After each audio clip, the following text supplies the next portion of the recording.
Welcome everyone to the EED webinar on May 6th. Our theme is Accelerated Learning and Mastery. And joining us, we have Mazdak and Torsten, and a few more may join us as we go along. I felt this was an important webinar to do because there's a lot going around about how do you learn, how do you master things. We're under pressure to learn things. We're under pressure to master things. We're under pressure to perform. And what I'm going to present today is something that I've developed over the last, I'd say 25, 30 years. Okay, and this comes from my background as a concert pianist, and then as an actor, and then as an avid learner of languages. I mean, I've learned 7 languages. I can speak about 4 or 5 fluently. So I had to learn how to learn, and I had to relearn how to learn. And especially with being a pianist, I had to let's say, deconstruct and reconstruct my whole foundation of technique at least 3 times. And each time I reconstructed it, I learned things far more efficiently, and I could deprogram any glitches and faults I had in my playing habits and in my body posture and in my whole approach to the instrument. So, and out of all of those experiences of learning how to master something and learning how to learn, it really influenced the EED program, which generally focuses on how to interact and be in relationship, but it also led me to develop, well, then how do you learn? How do you work with your brain and body processes in order to be in better relationship with yourself, be in better relationship with your own mindset, and how to be in a creative flow, especially when acquiring knowledge. And there's more to just acquiring knowledge. There's knowledge, understanding, and wisdom. And how do you achieve those 3 levels? So as we go along, I'm going to invite you to please interact, make comments, ask for clarifications, ask questions, okay? And a lot of this, I'm going to show you basically a map of learning, and then we can put that into more practical applications. And a lot of times I'm going to refer this back to easy examples like learning an instrument or a technique or learning a language, because it's pretty easy to understand that stuff. And if you need more concrete examples, we'll go through them, okay? So welcome, Benjamin, as well. Good to see you. So, so what are we discovering? Basically, I'm giving you an overview of the EED mastery model. Now, this is a variation of the EED model itself, which I've shown in previous webinars, and I'm going to show you both back to back. And I basically took the EED model and then mapped new terminology onto it and added some things that have to do with the learning process. And what this does is it basically breaks down the learning process into its various phases, and there's 4 main phases, and it's got a few fractal cycles embedded into it. So learning then becomes much more easy to grasp when you understand what phase am I in, and then what fractal cycles can I follow. And what we mean by fractal cycles is these are repeating patterns happening on both the very small and the very large scale and everything in between. And it's basically the same thing over and over and over again, depending on your application, but it's always the same pattern. And so learning has a pattern in itself. And along the way, I'm going to give you some very simple guidelines to create more enjoyment in your learning process, your learning practice, because at the foundation, when we learn from a foundation of enjoyment, we learn faster and more efficiently, and then we do not program stress and anxiety in the various skills and activities that we learn. So if we're trying to master something under stress and duress, we're actually programming that stress into the very skill so that every time we perform the skill, we are recalling the stress, okay? So then activities do not become pleasurable anymore. And this is one ingredient to cause burnout, is because we've learned and mastered skills from stress and anxiety right from the beginning. And so all we're doing is aggravating it every time we do the same activity. So I'm going to give you some guidelines on how can you either deprogram the stress and anxiety or start from scratch. Also how to enter a state of enjoyment while you're doing it. I'm not saying that learning just becomes magically easy. No, learning takes discipline, mastery takes discipline, but it can come from a place of enjoyment as opposed to a place of pressure, okay? And then also some tips for engaging the whole brain. And what I mean by that is left and right hemisphere, as well as front and back, all right? So left meaning our logical side, right meaning our holistic creative side, or if you want to call it creative. And then frontal lobe meaning lucid, conscious, willful thinking, and then the back being more reactive response, all right, reptilian reactive response.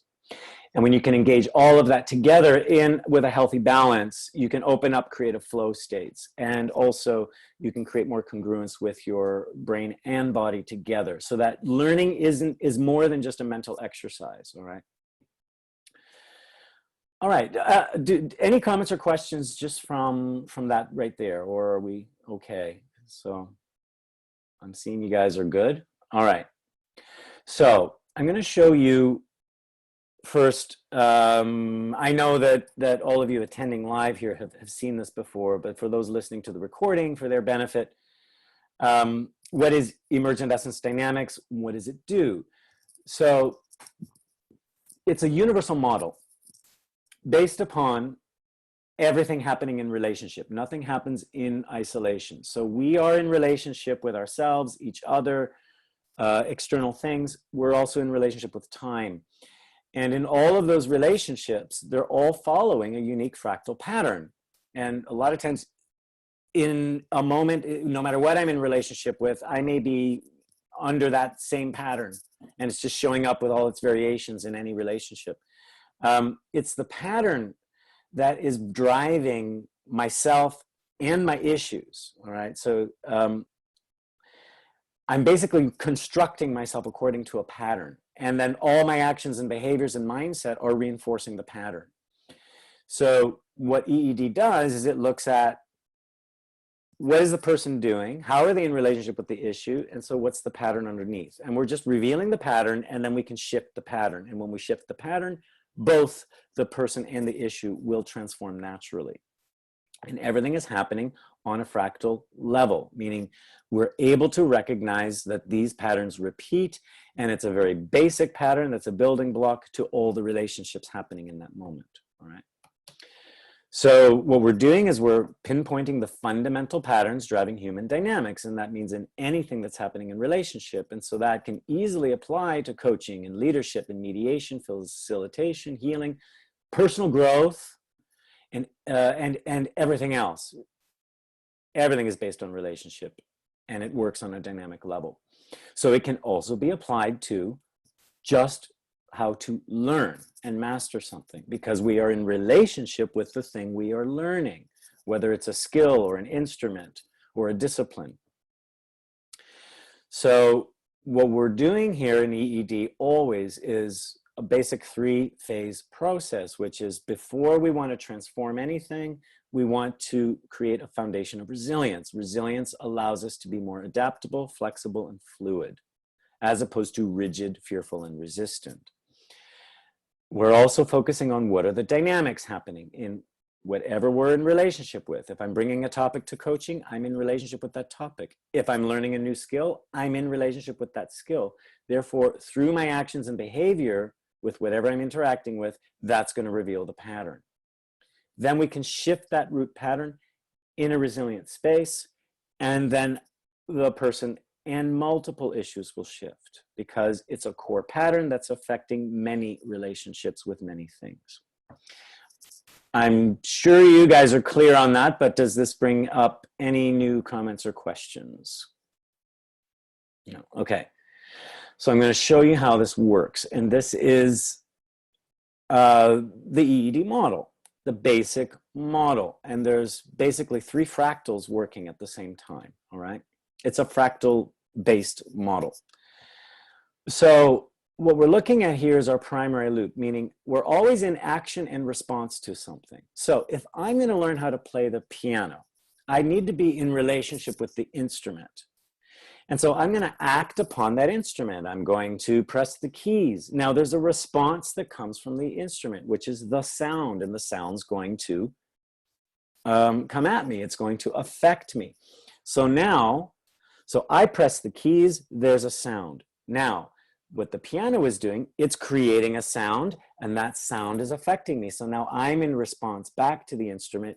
It's going to inspire something in me, and I'm going to be compelled to respond back to the instrument. So I'm in an action-response relationship with my instrument. At the same time, I'm in an action-response relationship with myself, okay? I may be saying, I need to learn this piece, I need to learn the notes. I'm in relationship to myself. I hear the sound and I say, oh, that's a wrong note. Now I might berate myself, criticize, punish, try it again. Now I'm getting frustrated with myself. So you see, I'm having a dual relationship, all right? I'm always in action and response. So I'm explaining this model in relation to, let's say, the learning process, and then I'll show you the mastery model. Now, I could also have a very pleasurable relationship with the instrument. It depends on how I'm using the response. What am I creating from the response, okay? Now, in every response, it's going to affect my awareness. It's also going to affect my experience, what I'm thinking, what I'm feeling, all right? So every time I play a note on the instrument, it's going to affect me in the body, it's going to affect me emotionally, it's going to affect me mentally. And so what I want to do is be conscious of what's happening on all of those levels. So it's not just that I'm mentally trying to master my piano piece, but I'm also creating a body, a felt relationship with every sound, plus an emotional relationship with every sound. And it's back and forth. So I'm learning my instrument muscularly, in the muscles, in the body position and posture. I'm also learning it emotionally, allowing sound to affect me and let my emotions affect the sound. And then also mentally, I'm looking at the structures, I'm looking at the mathematics, all the grammar of the musical language, for example, and letting that also affect the sound. So I want to balance all of those levels within myself. How are you guys doing with this so far? Is this sounding applicable and practical, or is it going a little bit over the head? I just want to know. Okay. Now, that's our engine. We're always in action and response. We're affected in our awareness and our experience, all right? And this works in relationships with animate and inanimate objects, with people, with events, all of it, okay? That's our engine to produce impulses, sparks. This could be sparks of inspiration, sparks of creativity, sparks of resilience, sparks of anything, sparks of energy, okay? And these are impulses. It's through the impulse, how to capture the impulse and start to expand it and expand it and expand it. That's what's going to create creative flow.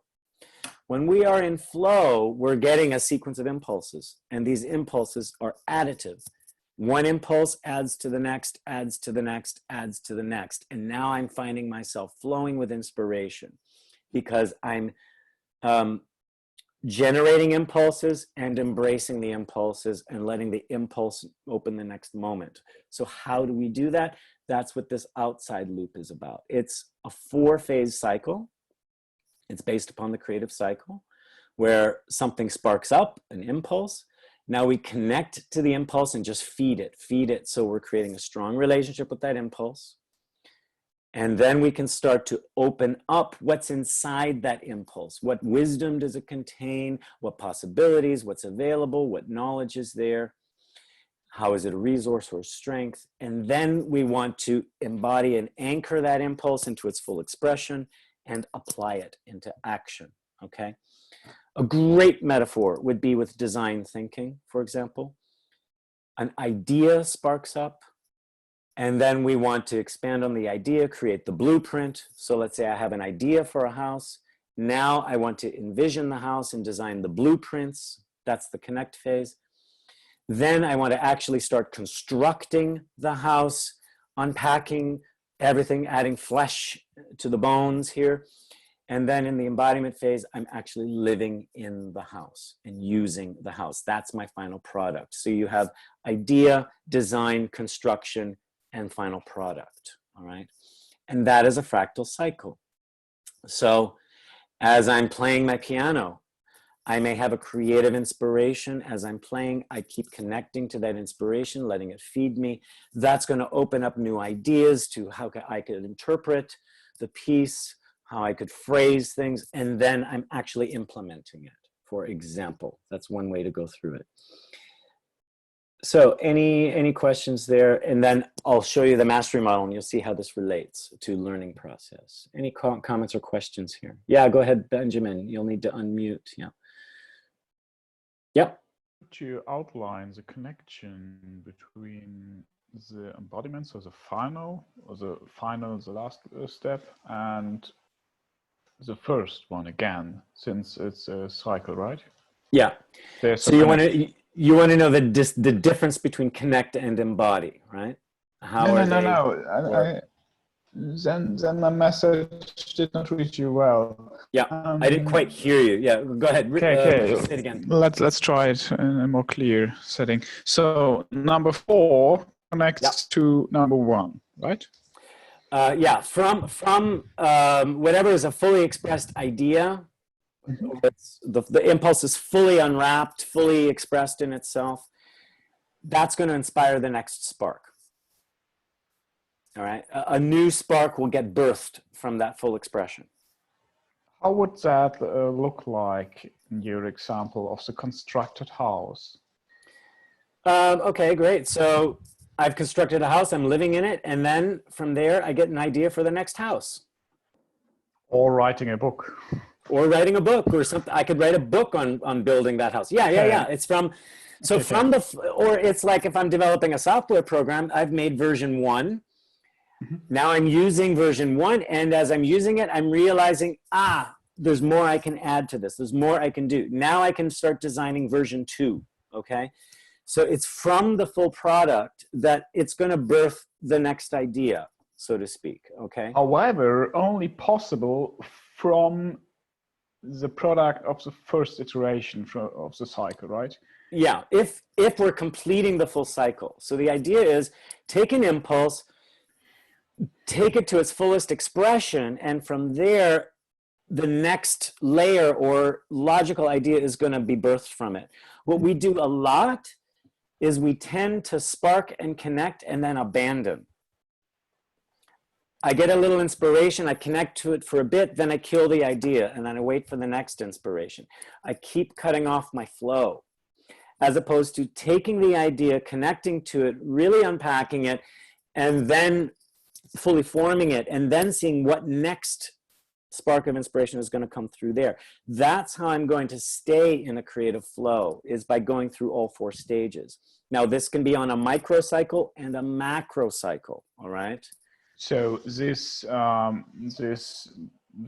breaking of this cycle, is this happening, you outlined right now, Troy, is this happening inside number 2 or between 2 and 3? It can happen anywhere. Anywhere? Yeah. I mean, I could get the spark at number 1, kill it. I could get the spark, connect to it a bit, and then kill it. I could spark, connect, and start to voice it, and then I don't like what's being voiced, and I kill it, right? Or even, after it's voicing, I could give up on trying to anchor and embody. I can abandon this anywhere. I can even, after the embodiment, cut it off and not listen to the next spark that comes back. So what we want to do is stay in a sense in a state of enjoyment with all 4 phases, and I'll talk about enjoyment in a bit, what that means. A lot of times why we're killing it is we're trying to control the process, and we're trying to control it too soon, right? We're trying to dominate the cycle as opposed to flow with the cycle, okay? Does that make sense, or do you need me to clarify that a little bit more around control and domination?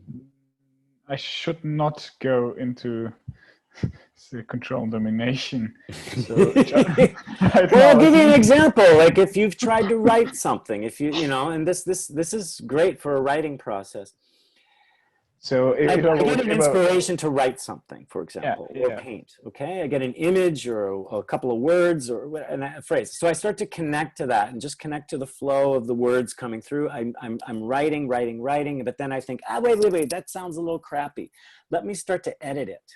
Well, I've just killed the flow because I haven't allowed whatever sparked up that word, inspiration, image, and I've started to write a little bit to let it start flowing out of me. I'm a bit too impatient to see where it's going to lead or go because I haven't connected strongly to it yet. I'm kind of doubting it, right? So, No, write a rough draft. Write your first draft, rough draft. It's in the voicing phase. Once I'm seeing it fully flesh itself out, or actually more in the embodiment phase, that I could start to narrow things down, clean it up, and edit it, okay, into a final draft, or edit it down and begin the second draft, okay?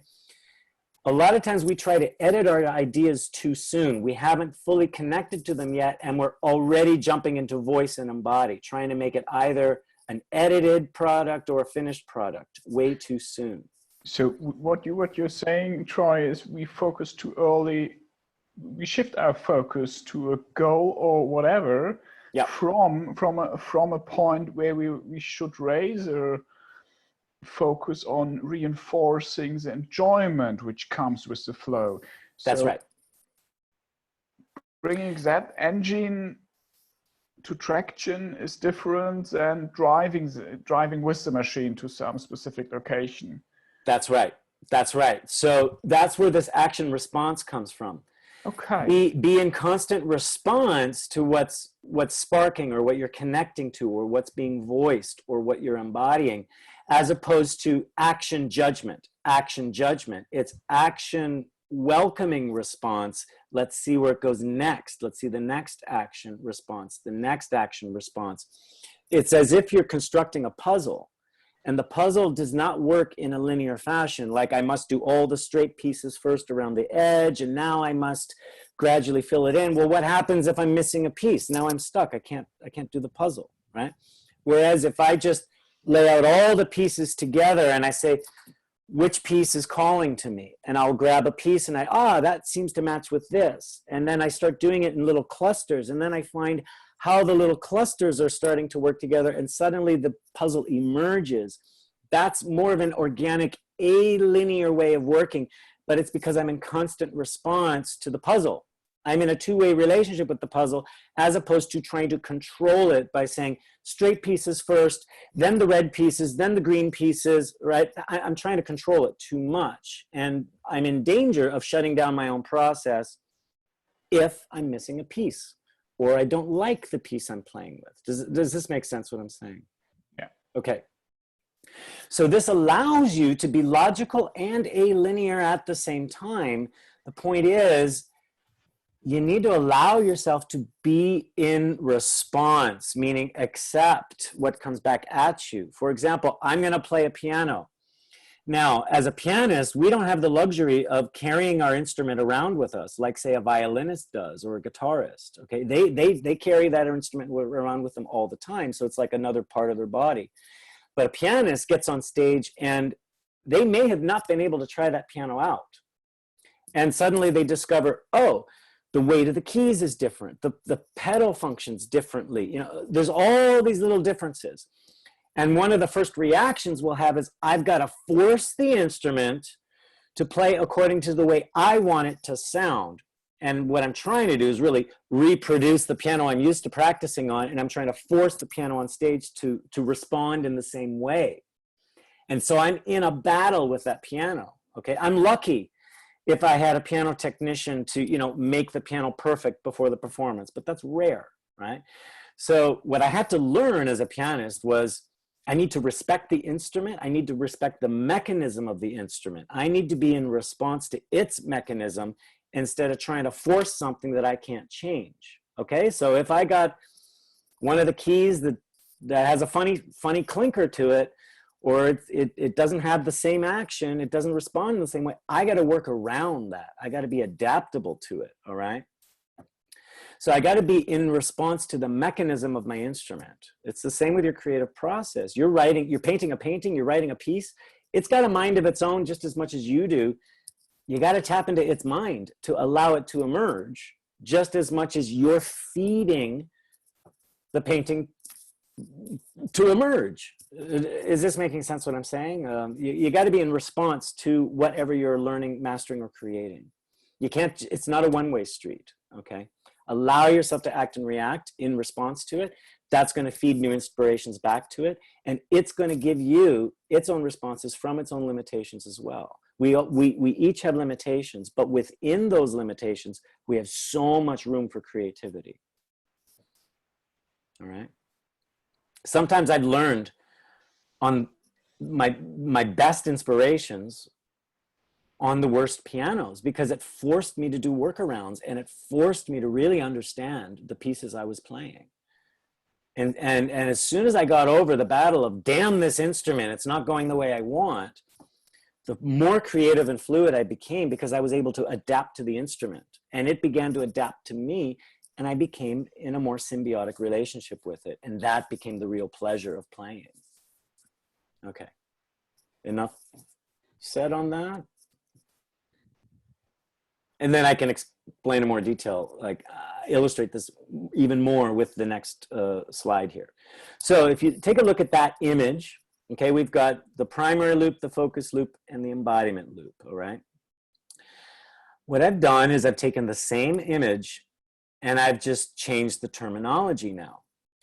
So at the core of learning and mastery is desire, a desire to learn. And what I would add in there is desire plus will. Without will power and without desire, learning is just not going to happen. It doesn't give us the fuel, okay? Now, how do we cultivate the desire? It's through these inner loops plus the outer loop. So where we had action response, we're going to have patience and persistence. So for whatever I'm doing, I need to be patient with the process and persistent. So that means I cannot be overly aggressive and active. I can't be overly passive. So I'm counterbalancing patience with persistence in order to keep things moving along. It's patience and persistence that's going to keep me moving forward with my learning. All right. What's going to keep me in focus is to have compassion for myself, as well as to be demanding of myself. And I need to counterbalance between having compassion and exigence. We don't use that word a lot in English, exigence, okay? But it means to demand, all right? To be exigent, right? A lot of times when we learn under pressure, we're too exigent and too persistent, and that's going to create burnout and discouragement, okay? I'm going to push, push, push, push, push. I'm going to be demanding. I'm unforgiving. I won't tolerate a mistake. I won't tolerate failure. I'll self-punish. That's when I'm out of balance. I'm too persistent and I'm too demanding. Then if I go on the other side and I say, well, I'll be patient with myself and I'll have lots of love and compassion for myself, well, I just may not move forward that much. And I won't learn from my mistakes necessarily because I'll be way too forgiving. So these counterbalance themselves. This patience, persistence counterbalances my movement, and being demanding and compassionate counterbalances my focus and my relationship to myself in the process. How you guys doing with that so far? Making sense? I will say, don't forget action, response, awareness, experience. That's still embedded in here, all right? Now, that outside embodiment loop, there's 4 phases here, okay? And alongside that, there are 4 seasons that we go through in our learning process here. So some of you have learned about these 4 learning steps, like unconscious incompetence, and then conscious incompetence, conscious competence, and unconscious competence, okay? So I mapped those on here, but that's not sufficient enough, I felt, in order to learn what are my phases of learning here. Because, well, what do I do with my unconscious incompetence? Like, that means I don't know what I don't know. Conscious incompetence means now I realize what I don't know. And then conscious competence means I'm working on my, a new skill. I'm familiar with it, but I still have to consciously work it. Like if I'm driving a car, I'm aware that I've got my hands on the steering wheel, got to check the mirror, got to do the gears, have my feet on the pedal. There's a lot in the front of my mind that I'm consciously working out. Then when I reach unconscious competence, all that moves into the back of my mind, and I'm in more of a flow, and I don't have to put so much mental pressure on myself to think of all those individual skills. They just all interconnect together, and I'm thinking less about it. It goes on automatic. That's unconscious competence. So if we map that back to the embodiment loop, something sparks up. That means I've identified a new skill. Aha, here's something I don't know. Okay, that just comes into my awareness. There's a new skill I can learn, all right? Now, what I'm going to do is move into a phase of study. That means I'm going to take that new skill, I'm going to learn about it, deconstruct it, go into analysis. This means this is conscious incompetence, where I'm just studying the skill itself. This is study, period, all right? This is equated to spring. This is like planting a seed and fertilizing the garden, for allowing it to germinate, okay? So we do need a period of study. Let me analyze the skill that I'm learning, all right?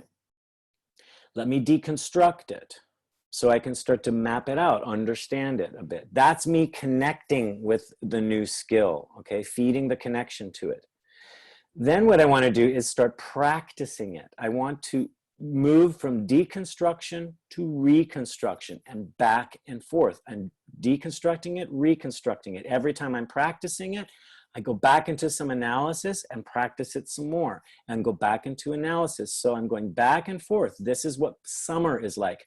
I'm growing, building my garden. I'm pulling the weeds. I'm constructing things here, okay? And I'm moving gradually from conscious incompetence into conscious competence through practice. So this is a very conscious process, all right? Then what I need to do, once I've practiced enough, I need to throw away the book, okay? Meaning, like if I'm a pianist, I've been learning from the notes, from the music, I've been analyzing, practicing. Well, I need to throw away the music and simply execute, perform the piece, okay? That means I can't judge it anymore. I just type run on the program and I got to see what happens. That's where I'm now applying that knowledge and putting it into an active ability. This is now an ability that's been integrated and anchored in me. That's where I'm going to start experiencing unconscious competence. Now, the act of performance, it's like reaping the rewards of the garden you grew. I've got to eat the fruit from the trees I spent all summer growing, okay? So there's two aspects to performance. I'm no longer tilling my garden, I'm actually just harvesting, okay? And I need to enjoy the fruits of my labor. So for everything I perform, I need to accept the rewards, as opposed to I perform it and I criticize it, right? I kill the fruit. No, eat the fruit, enjoy it. Oh, the fruit tastes a little bit sour. Well, maybe it needs to ripen a little more. Go back to your garden. Try the fruit again. Ah, tasting better. So it's through, you're moving back and forth between practice and performance, but then when it comes down to final performance, like it's no longer a dress rehearsal and you just got to perform, you're really in the act of creation here. And you can no longer be studying, analyzing, practicing. You are just in straight performance. And that's when you're at the most risk, because there's no stopping. Like when you're practicing in your piano studio, you can start, stop, start, stop. But when you get on stage and everybody's paid their ticket to listen to you, you can't stop the performance to say, let me try that passage again. It wasn't to my standard, right? You just got to go through, mistakes and all, okay? You've got to be able to be fluid and adaptable in that performance. That's a different mindset, okay? When I perform, I'm running right through it. I'm performing my ability. If I'm a coach learning coaching skills, I can go study my coaching skills with my book. I can sit in the armchair. I can practice with my coaching buddies. But when I'm working with the client, I'm in performance mode and I am not analyzing as I go along. I'm connecting to my client and coaching as I go. Then after the session, I can go and start reflecting on what happened. And the first stage of reflection is first to really eat the fruits of what you created and enjoy the taste of those fruits. Then let that seep in the back of your mind and reflect in the back of your mind passively, so that you can allow the feedback to come back to you. Like, okay, maybe there's something else I'm not aware of. Maybe there's something else I can improve on. And that's when the new skills start popping up. It's through the reflection. It's not through, oh, that was a crappy performance. Here's what went wrong. Here's what I need to improve. You're not allowing a true reflection because you're not actually enjoying the fruits of your labor and then allowing the next ideas to come through. Is that a clear distinction what I'm making here around what's important to do in the reflection phase? It's not a phase of criticism. It's a phase of rest, hibernation. Like, I've done the big piano performance. I've spent all year, right? Practicing, preparing, rehearsing, and then the big moment comes. I do the big competition, or I do the big concert. I receive the applause, I receive the award, the accolades. And then what I need to do is just forget it. Go enjoy a nice glass of champagne, celebrate, appreciate the accolades and the applause and the great job, okay? Then forget it for a while, let me sit, go have a good night's rest or a few days rest. Then things will start bubbling up. What could have I done differently? How could have I done it better? But it's from that digestion that I'll get actually the better ideas. If the curtain closes and I say, well, that sucked. I suck as a musician. I got to go back to the drawing board and I'm going to start immediately my new project. I've just skipped my winter phase. I've burned the crop of my garden and I'm starting to plant new seeds, and the soil has not had time to reset. And I just wasted all that good fruit I produced. And this is where overachievers tend to go, is as soon as they perform, they go into massive critical mode, they fall into a depression, but they push themselves to keep going and say, well, scrap that, the next project will be better. And they've given no time to rest or reflect. This is the phase that is skipped the most in the mastery process, is the reflection. And I know I've talked a lot, so I just want to hear what your responses are. I'm seeing you nod, I'm seeing you. So I just want to know what your impressions are here. And then I can zoom in even more on what these other things are on the diagram.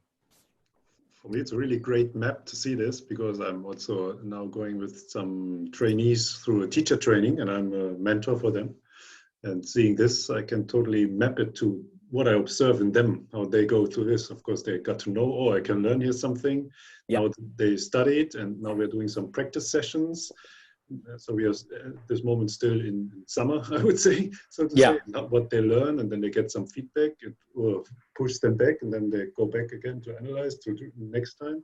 And I see the growth of them. We are now in period 3 of this learning process. So they grow. So I really enjoy this. And I'm also from the past experiencing how they do their first real training, like the performance, you start to kind of let go. And also there I see a repetitive cycle. So it goes back to analysis often, maybe instead of going through the full reflection, taking it really in, maybe. So they're going to jump from performance back to study, and they've not given themselves rest. And if they can do that a few times, but I tell you, they're going to start to resent what they're learning because they've given themselves no time to rest and reflect. They'll go into burnout. They might go through this 3, 4, 5, 6 times, but then it's going to start to become a painful process. And it's only just because they're missing that rest and reflect phase. Yeah. And now I also understand, let's say, the feedback for me as a mentor, no, that I ensure that even when they are down in the practice area, that they're Mhm. also first taking it in. Oh wow, I did pretty well, and Yeah. of course I can learn new skills on top of this. That's right. Just also encouraging them and allowing them to eat the fruit. That's And, right. Yeah. One thing that's missing a lot is the enjoyment and the celebration. And we're in fact taught in Western society to not praise ourselves too much, because either we'll become arrogant or lazy. That's the myth. Okay. And it is important. So if you've performed well, 85% great, you know, celebrate that much. 65% great, celebrate that much, because what that's doing is it's giving your body a response, okay? Our bodies respond to stimulus, whether that is pain or pleasure, it doesn't matter. The body doesn't know the difference. It's an electrical stimulus, okay? Think of training an animal, and your body is like an animal, okay? I can train an animal in two ways, either through punishment or reward. And when I worked in the film industry and I saw them working with like monkeys and things like that trained, it was shocking how abusive they were to these animals sometimes. There was no kindness in it at all. They were using a punishment model to train these animals. And what happens is, if abuse is the only attention the body or the animal is getting, that's what they're going to respond, and they're going to crave it, okay? When I was a pianist, every time I made a mistake, I'd punish myself, bite my fingers, bash the piano. It was all through an angry self-punishment response. Now, guess what happened? Every time I made a mistake, my body got that attention. Now, what I was not doing was I never rewarded myself. So my body was starved of attention anytime I did something right. I just said, that's expected. So guess what happened? My body kept making mistakes for no reason. Why? Because it craved the stimulus. That was the only time it was getting the stimulus. This is why, like, for example, you're trying to train a dog not to pee on the carpet, but you never give them reward for staying in the kitchen. No, they keep sneaking in the living room and peeing on the carpet. And what are they going to get? Whack, whack, whack. Well, if you're ignoring them the rest of the time and that's the only attention they're going to get, they're going to pee on the carpet. That's animal nature, because that's the only stimulus they're getting. I worked with golfers on improving their golf swing, and they get so angry whenever the golf swing went wrong. And I said, celebrate it when it goes right. Well, that's stupid, because that's expected. I said, try it. Try it for 3 days. Every time you swing correctly, semi-correctly, celebrate it. Feel it in your body. Experience the joy. If you swing wrong, just let it go. And when they switched their mindset over, they found just by giving them a positive stimulus, their body started to respond to a new kind of programming where it was doing whatever needed to happen to get the response. Meaning if, like, for example, I'm doing the correct golf swing and I give myself the reward response, or if I'm playing the piano and I'm celebrating every correct note I play, my body would play more and more correct notes more often. I got to a point where I couldn't make a mistake anymore.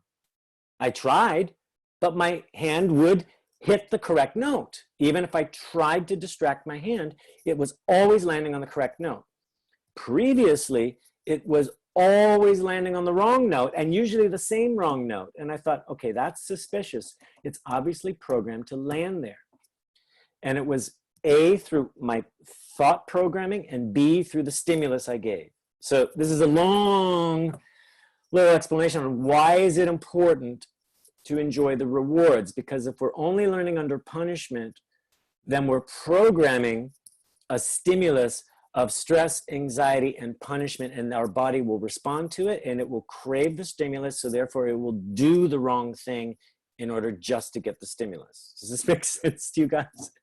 How are you doing with this? Does that shift anything, or spark anything more up for you here? No, I think I get the thing also when I look at kids. No, they do rather something stupid and getting parents angry that they get some attention. No, and That's right. so maybe it's And if they're not getting a balance of I love you, yeah. and only they get paid attention to when they do something wrong, they will do something wrong because they're craving the stimulus. And that might be unconscious, right? We thrive off of stimulus. So pain, pleasure, it's all electrical stimulus. So here's where I go. When we think of neuroscience, there are three main ways to learn something, to develop new neural pathways. And the first is to put ourselves in a state of receptivity in a pleasurable environment. So when we're in the study phase, this is very internal and it's receptive. Therefore, we're in a passive learning phase where we need lots of compassion for ourselves because we're being receptive. Be kind, be in a pleasurable environment. So, and be in a secure place, also meaning secure from critical and negative voices. So as soon as I recognize that here's a new skill I need to learn, well, I might judge myself and say, why didn't I know that before? Why didn't I figure that out? No, go into acceptance. Say, well, okay, so here's another thing to learn. All right, I accept that. That doesn't reflect on my level of intelligence. It just means here's a new skill to learn. I can accept it and then start moving into fascination. And that's what's going to move me forward with the study is I'm fascinated to deconstruct this skill, to find out what it's about. Then I can start taking things back in receptively and start appreciating what the skill is, what it gives me.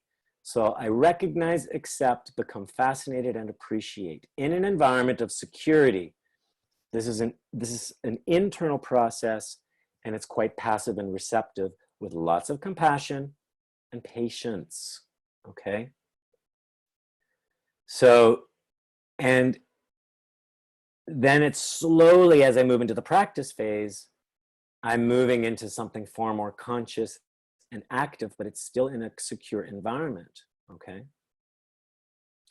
Where I'm moving now between appreciation and enjoyment. I appreciate the knowledge I've collected, the knowledge of the skill. Now I'm starting to put it into practice and I'm enjoying applying it. I'm not rushing into performance and stressing myself out.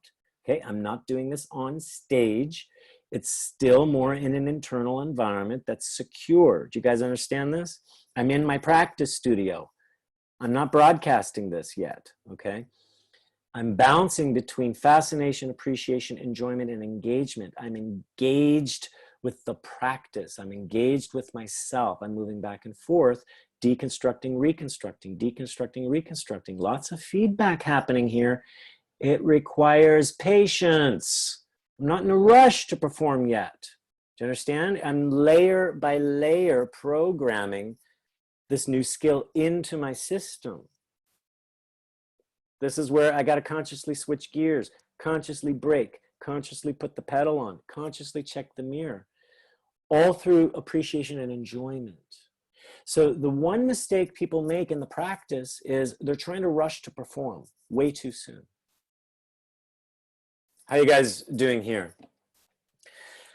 I'm mixing in these polarities that I've got smattered around here in the circle. You can see where we're moving between internal, external, passive learning and active learning, or learning in action, something conscious or unconscious, an environment of security or risk. Are you guys seeing how this is starting to pull together? So when we move into performance mode, meaning I've got to now execute the skill or the ability or the discipline. I got to give my piano concert or something. This is where I'll become more demanding of myself. Demanding meaning I got to push forward. I can't be too compassionate to myself anymore, because I've got to say, hey, it demands a performance now. I can't be scared. I can't be lazy. You got to push through that. I had my chance to experience fear and all that in a very secure, patient, and compassionate environment. Regardless of my fear to get up on stage, regardless if I think I've practiced enough, I've got a job to do and I got to execute it. So I'm engaging with the task, and I'm participating with myself, my audience, my instrument. That's my focus. It's not about, did I practice enough? Did I study enough? You see, that's a distraction. That's the part of the exigence that's happening now. That's what I'm demanding of myself. It's still balanced with compassion, but this is now taking precedence. And performance happens in an external environment. It means I have to get out of my private practice studio and get in front of an audience. That means I'm taking a risk and I'm in action. Okay, I'm not learning anymore. I'm in action then to see what happens.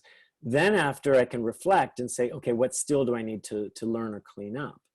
So the act of performance, I'm okay with being more at risk. I'm more demanding. I'm persistent with myself. This is done externally. It's exposure, and I'm in action, and I'm very conscious of what's going on. Okay.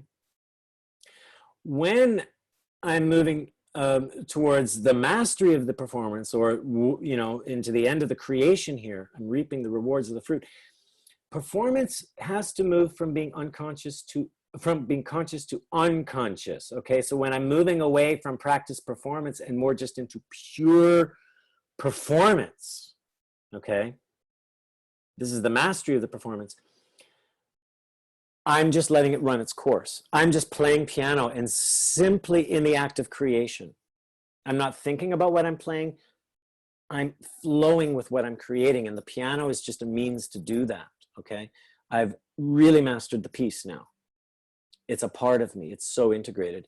So that becomes an unconscious flow as I just perform. It's like speaking. I just go into stream of consciousness flow. Okay.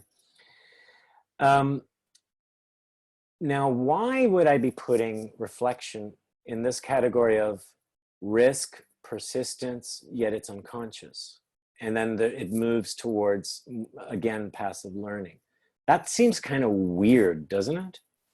Why would reflection, I mean, it's of course unconscious reflection, but why would that be risky? And why would I have to be persistent with that? What are your thoughts? Because that might look like the strangest part of the map. Maybe because it's vulnerability there, because eventually there might have been flaws in my performance, though I'm persistently, I'm okay with addressing it somehow. Yeah, that's pretty much nailed it.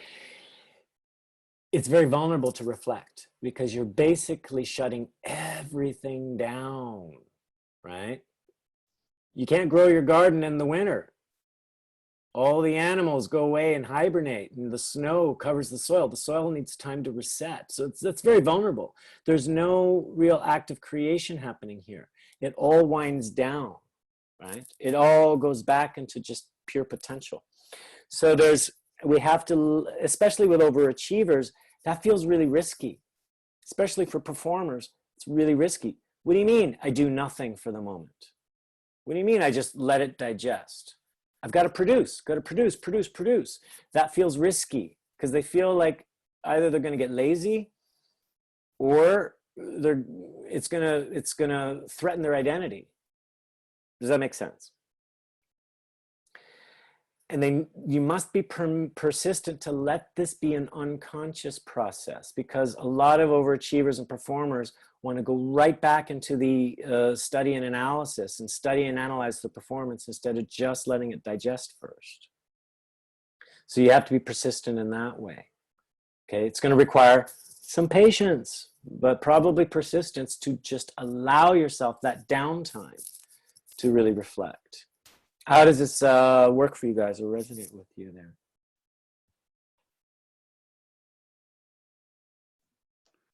For me, it works well because I realize what sometimes when the system has digested some things, new ideas come up. Also, let's say the next morning, or Yep. some things I was not able to do before as a, I would even say, side effect. Mm-hmm. So I was not consciously looking for this outcome of Yeah. the whole cycle of learning and doing, but something comes out of this I was not expecting. So I think in the unconscious way, it's so fruitful to look at this.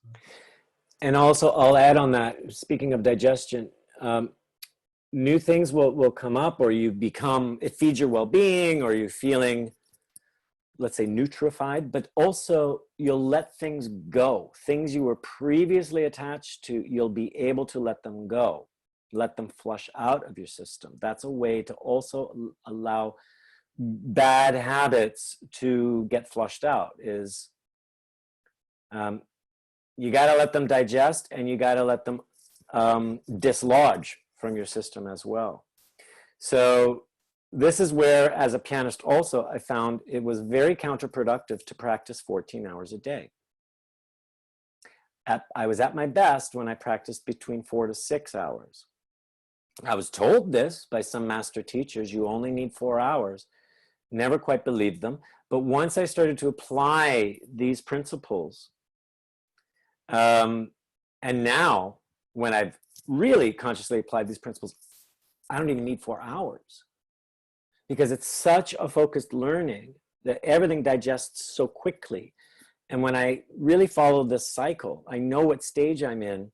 It's concentrated, efficient learning. I don't need much time, all right?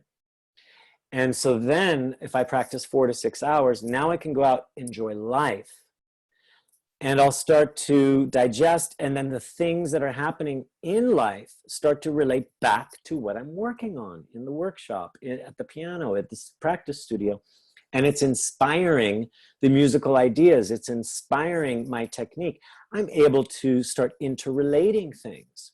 It's not just piano, piano, piano, piano, right? That's like all work, no play makes Jack a very dull boy, to quote The Shining.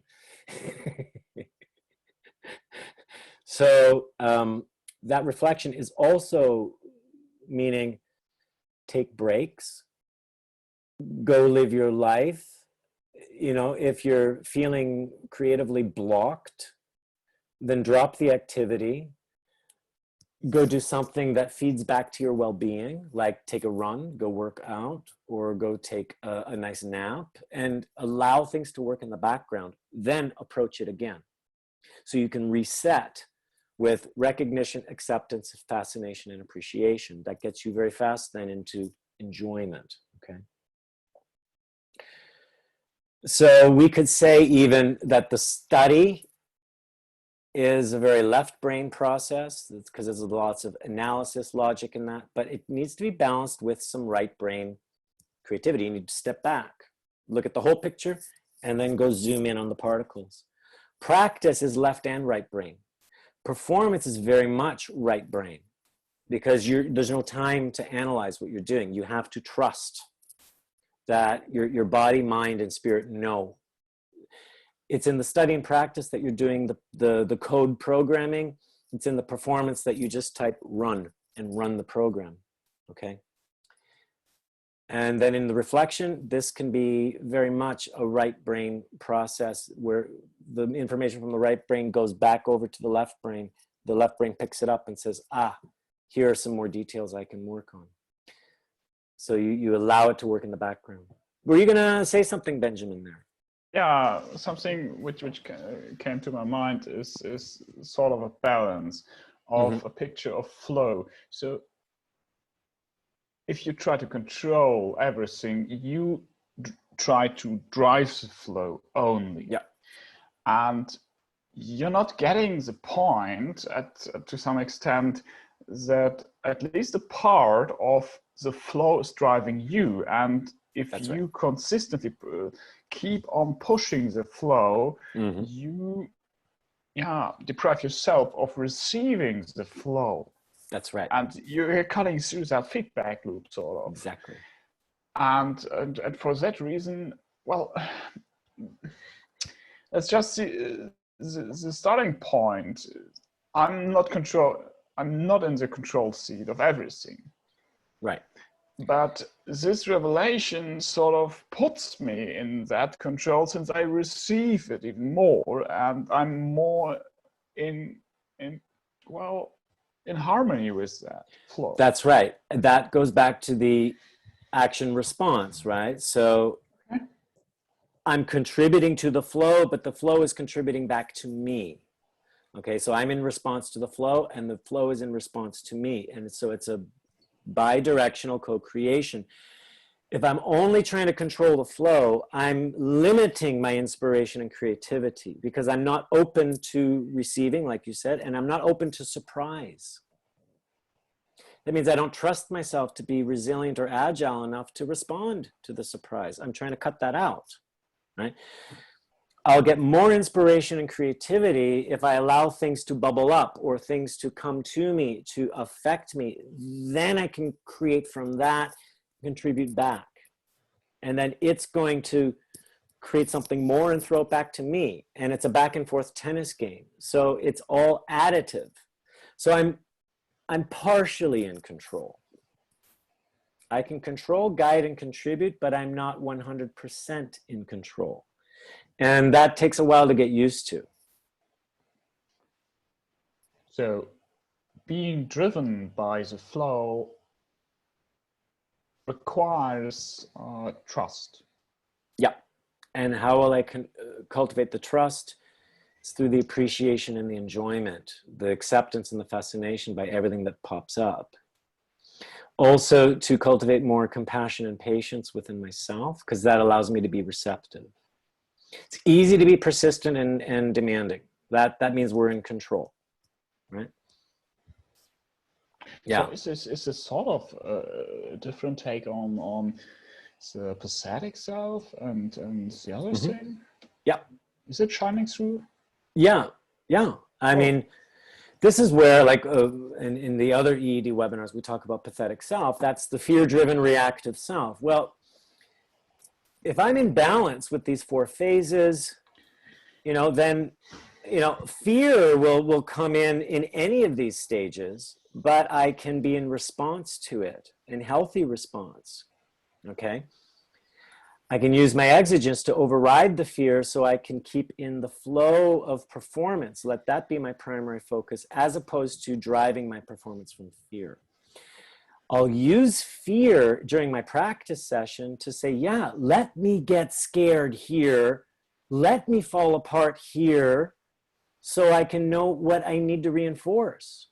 Fear has a place during my practice sessions. Here's where I'm going to practice getting nervous and having stage fright, right? But so that I can override it and in the moment of performance, right?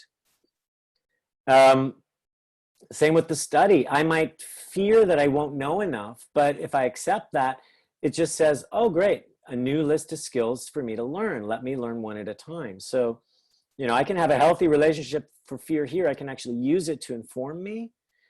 Here, I can use my resilience to drive me more in the reflection and the performance. Does that make sense to you, Benjamin? That's how I'd say you can fit the pathetic selves in. Yeah. Okay, so I'm looking at time. Jesus, I always find a way to go more than an hour.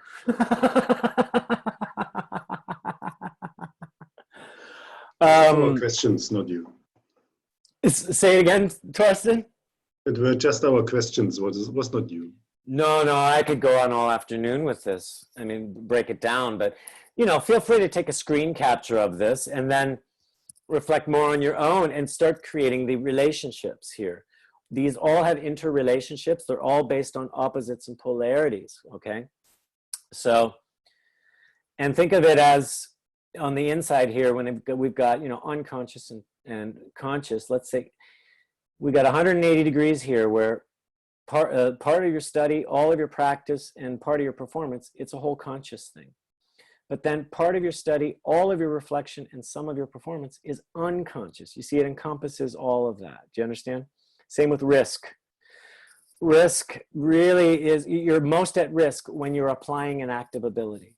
Okay, you're most secure when you're just in deconstruction and analysis. Okay, so it encompasses 180 degrees here. Here's the secure zone. Here's the risk zone. Okay, risk is happening most during performance and reflection.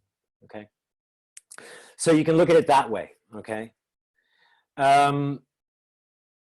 And this recognize, accept, fascination, appreciation, those are our 8 stages of truthful relationship, which we've gone through in other webinars, and I've just mapped it out, how they fit as you move through this cycle, okay?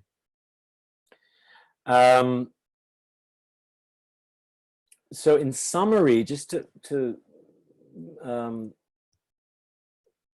recap, and what I wanted to say was actually, before I go into the summary, I wanted to mention we can have knowledge of things, but it's not enough. Knowledge is just simply a collection of skills or facts.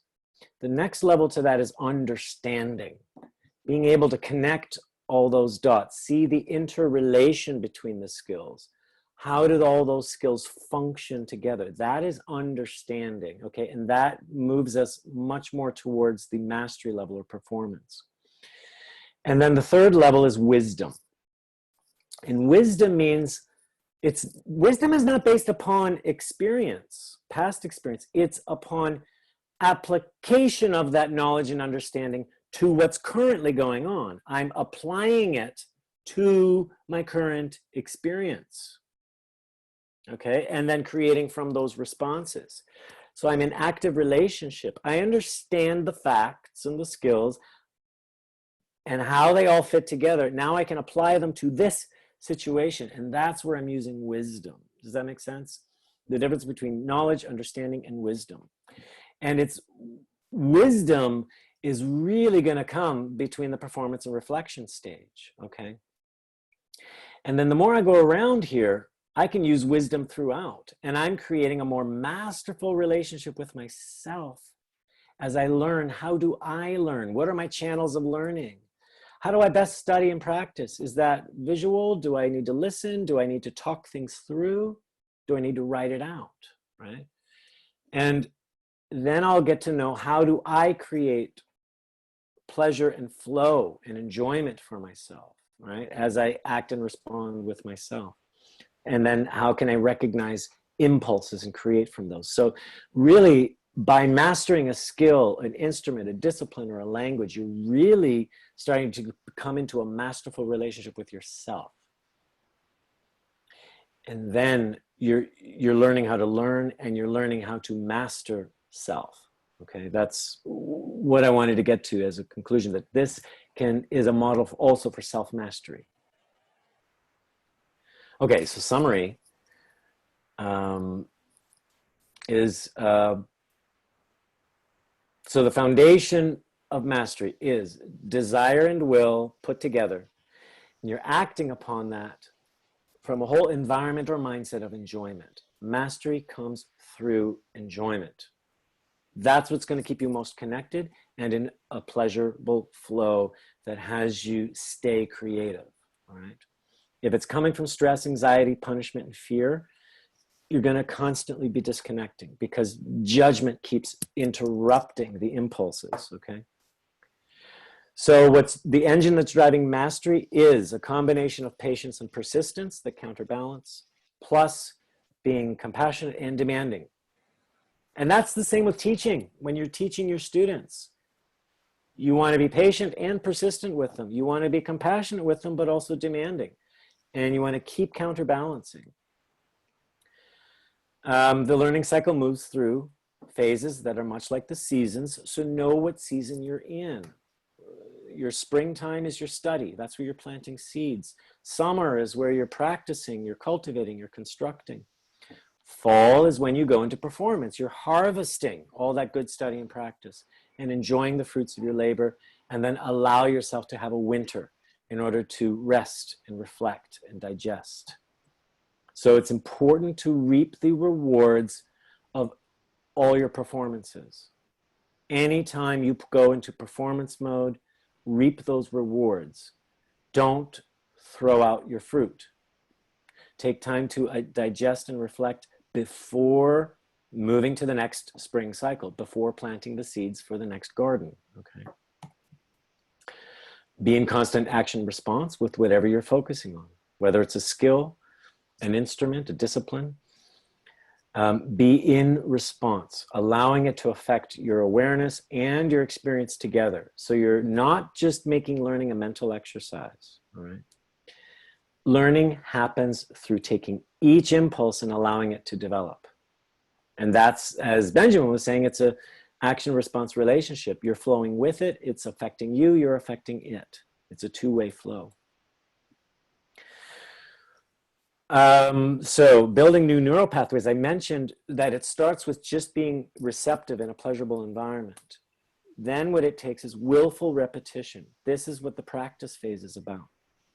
Studying practice is willful repetition. It's conscious. That's why as a pianist, we recommend slow, conscious practice. Don't rush to play the phrase too fast, too soon, because you're training your muscles and your mind in a very calm, receptive environment through repetition to create new patterns. Then you want to do repetition with slight variation, meaning do it faster, introduce a little bit of a challenge, dare to make a few mistakes so that you can reconstruct those neural pathways because they got slightly deconstructed. Now they have to reconstruct themselves.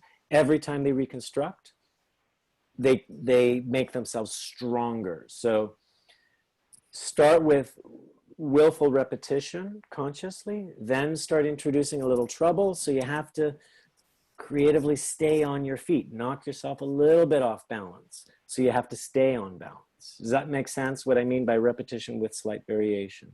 Okay. So don't introduce big challenges too soon with yourself, right? Okay. Last thing is learning is an evolving process. It's a constant construction, deconstruction, and reconstruction. And it's just like a breathing. You construct, deconstruct, all in evolving layers. It's all done through repetition. So it just cycles like a spiral, all right? And you're always improving, you're always learning. Even when you feel like you're taking 3 steps backwards, you're actually moving ahead, right? What do you guys take away from here? I know I've given you lots to think about, but what are you integrating, or what feels inspiring, or what would you like to explore more of?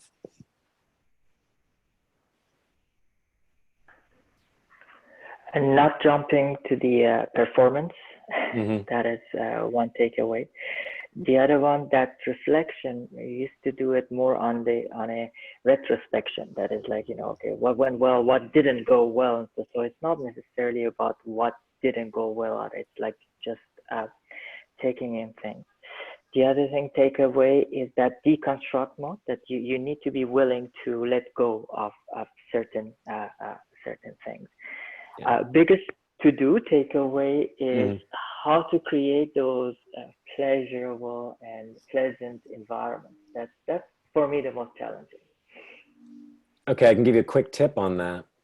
It's for whatever is happening, no matter how you're feeling, whatever, just focus on what's the enjoyment I take from this, even if it's a little bit.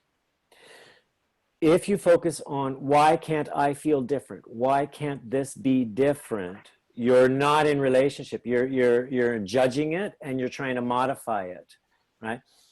It comes from that recognize, accept phase, just the pure acceptance. Okay, so I got to practice for an hour. I feel really tired. I feel shitty. Well, what actually am I enjoying with my muscles feeling tired? What am I enjoying even in my tiredness itself? That, because it's an acceptance, starts to kick in energy and it starts to shift and modify. Maybe yesterday you had an amazing flow state and today it's only 1% of what it was. So whatever does show up, just focus on it, allow it to be what it is, and take in the appreciation and enjoyment of that instead of trying to modify it or compare. Because when we modify, compare, and quantify, we're disconnecting from the moment. And we have a habit of that. Like, it's not as intense as it was before.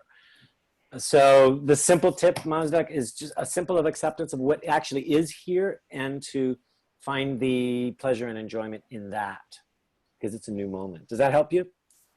Yeah. Yeah, great. What else do you guys take away, or what stands out?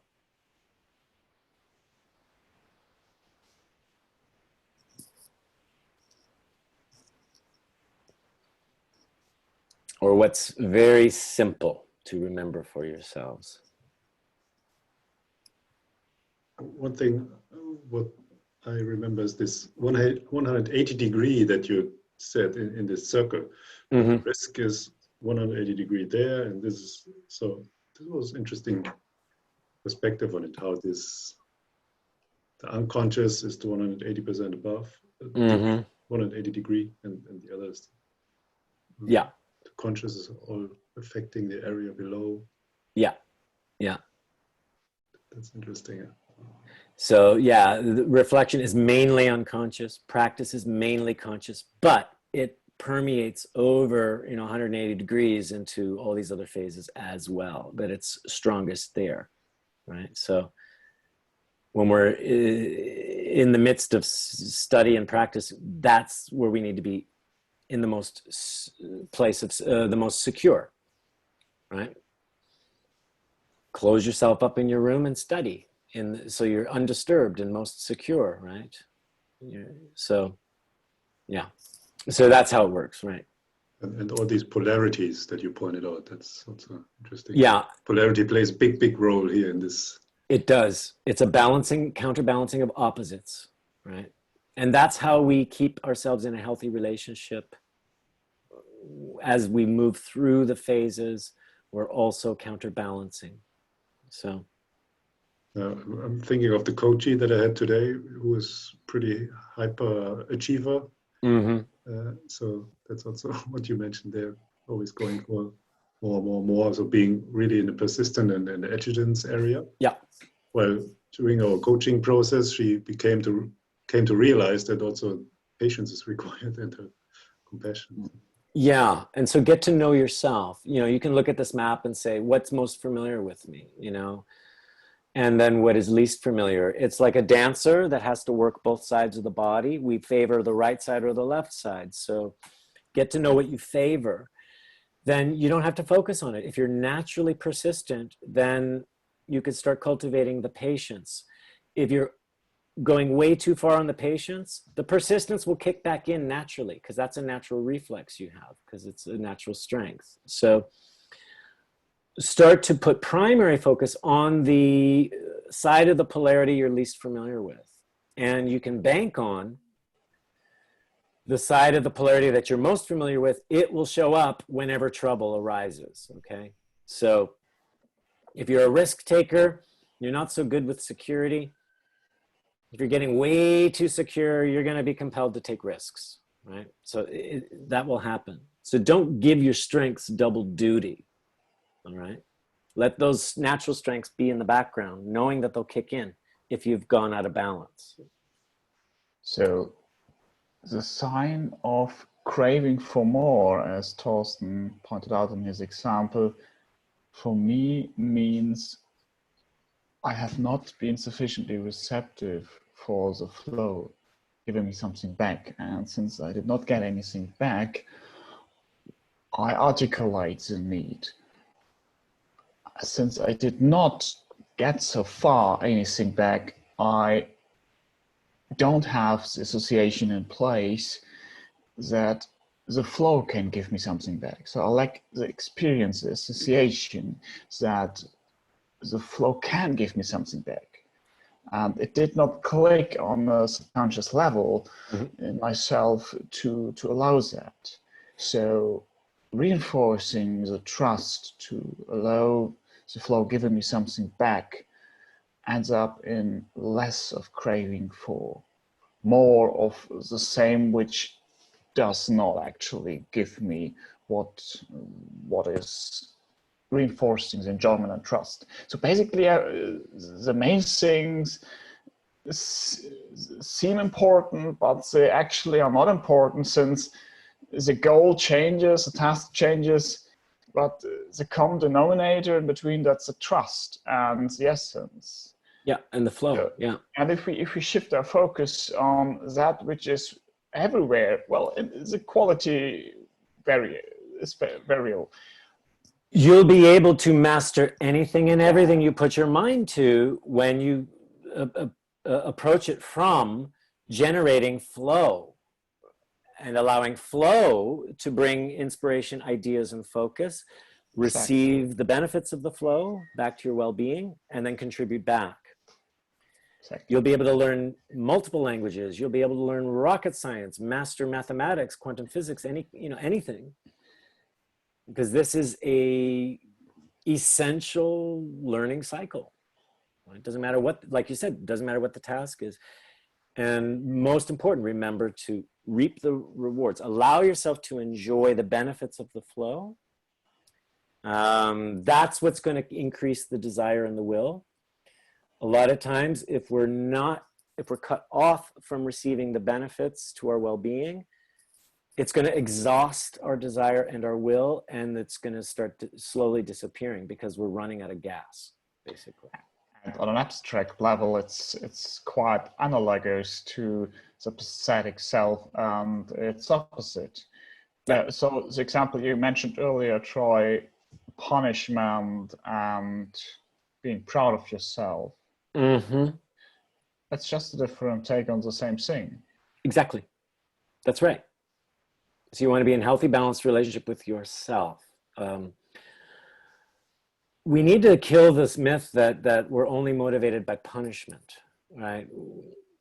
And it's not just reward only, right? So we need to be critical, but we also need to feed our well-being and our resilience. And if we feed the well-being and resilience first, meaning enjoy the fruits, then look at where were the rotten spots, right? And then create the next round from that. We're not denying our flaws, we're not denying our shortcomings, but we're also not sort of rubbing salt in the wound. We're still appealing to our natural strengths and resilience first, which promotes more creativity and flow. And then from our strengths, we can fill in the gaps. Troy, how does a punishment-only experience compares to a balanced experience with regard to the focus I have? So is the focus rather internal or external? Yeah. Is this the same way, or is this different? Well, I'll equate it back to like traditional conservatory methods of teaching and learning. Okay. Like classical ballet, classical piano. And, you know, the old-fashioned way, it was it was thought to be effective and admired that, you know, anytime the student makes a mistake, you rap the knuckles with a ruler, you criticize the dancer for not having enough turnout or this or that, and all you point out are the flaws, because it demands such high discipline that it was felt that any praise would relax the student and make them lazy, okay? And they needed to achieve such a high level that if you lowered the bar, they would think, okay, that's good enough. No, they have to keep aspiring higher and higher and higher. But what it does is it debilitates the spirit. And so now they're only learning under negative stimulus, and it actually starts shutting down the creativity, and it becomes traumatizing for them, okay? So the focus... That means punishment only, no reward. The focus would be then to the external, since there is a desire still unfulfilled, compared to a pleasurable environment which is balanced with some punishment.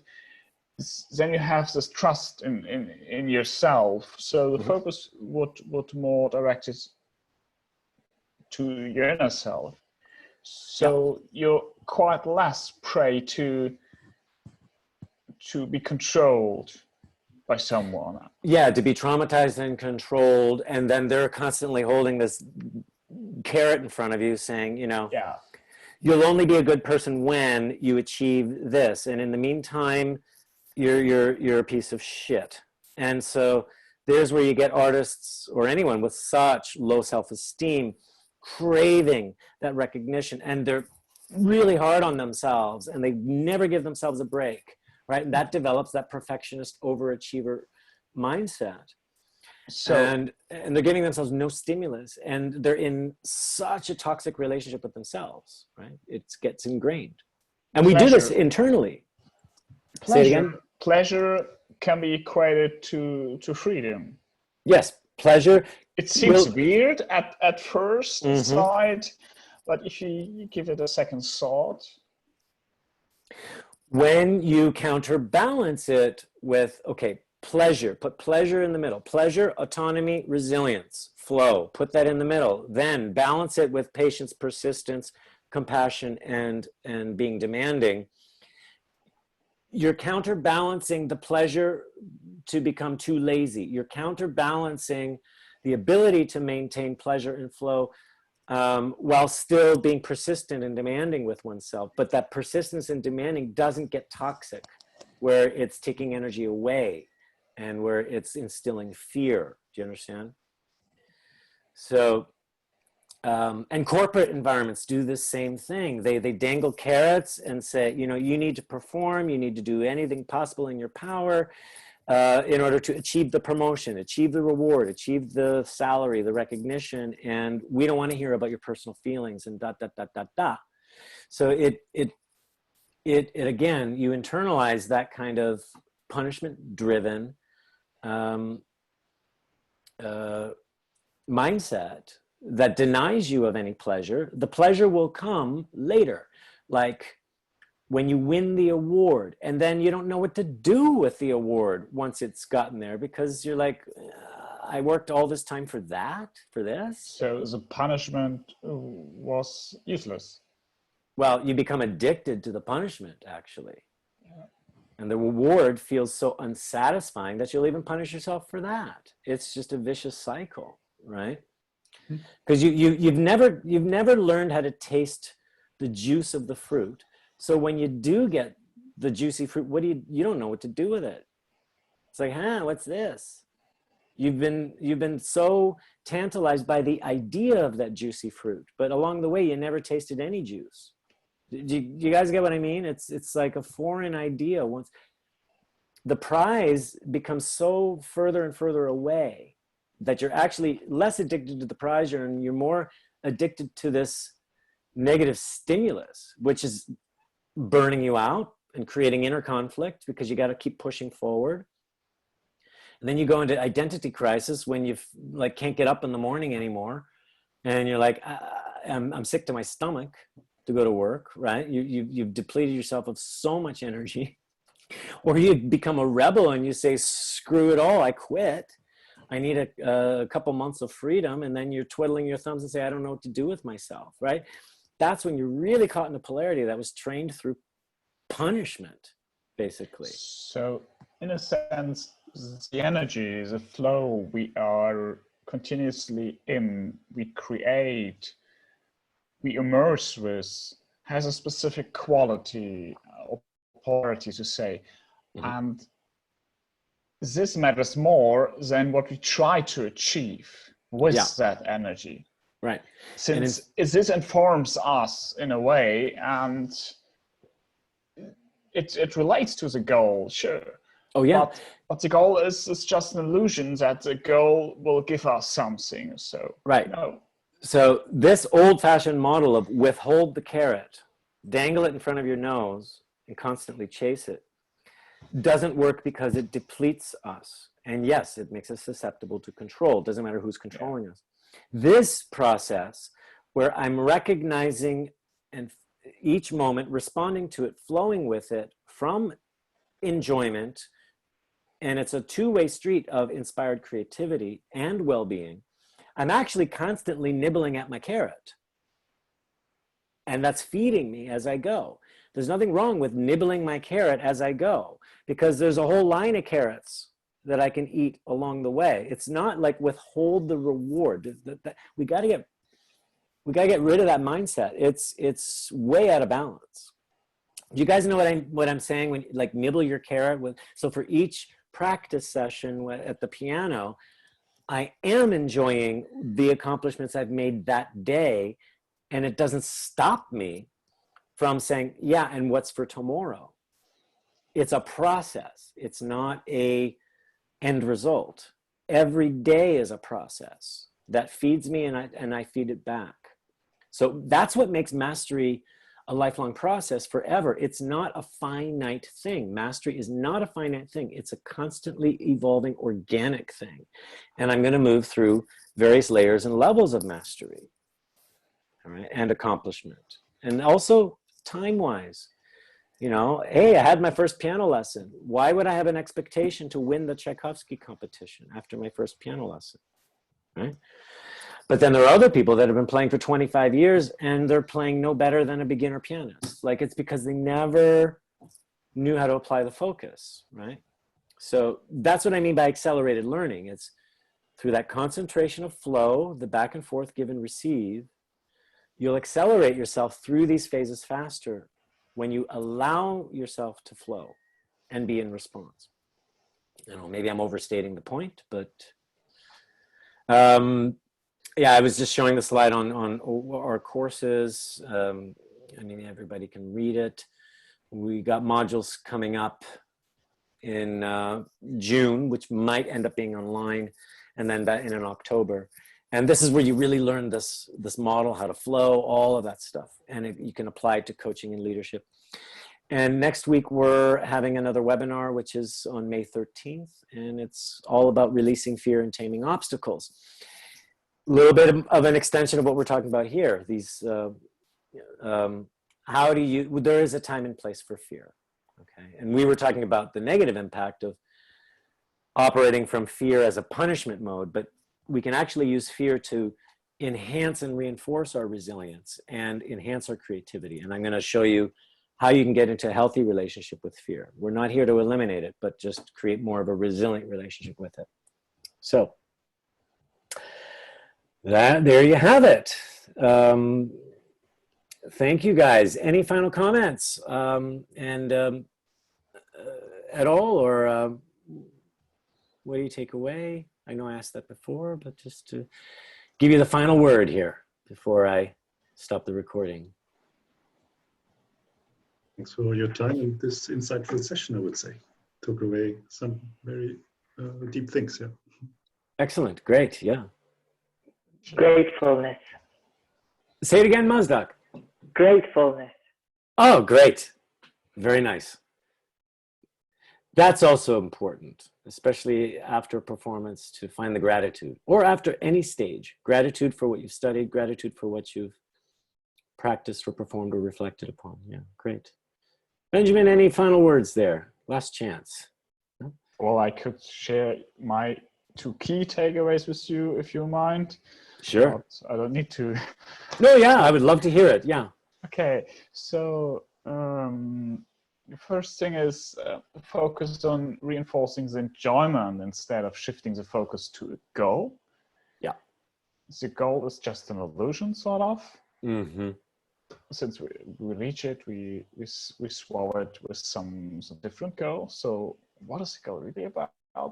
What remains is the flow of the energy. And the question is, as stated earlier, what is this informing us? So if the goal means, to me, I'm entertaining a bad energy, a fearful energy, this reinforces it only. And so the goal is just a direction to direct the energy. And why should I want a tool which directs me to a bad energy, which is not giving me anything, which is depleting, as you mentioned earlier, me? Mm-hmm. No. Second thing is, it's not only you that drives the flow, partly, you surely do, but also allows the flow to drive you. So it's immersion. So in a sense, a unity. That's right.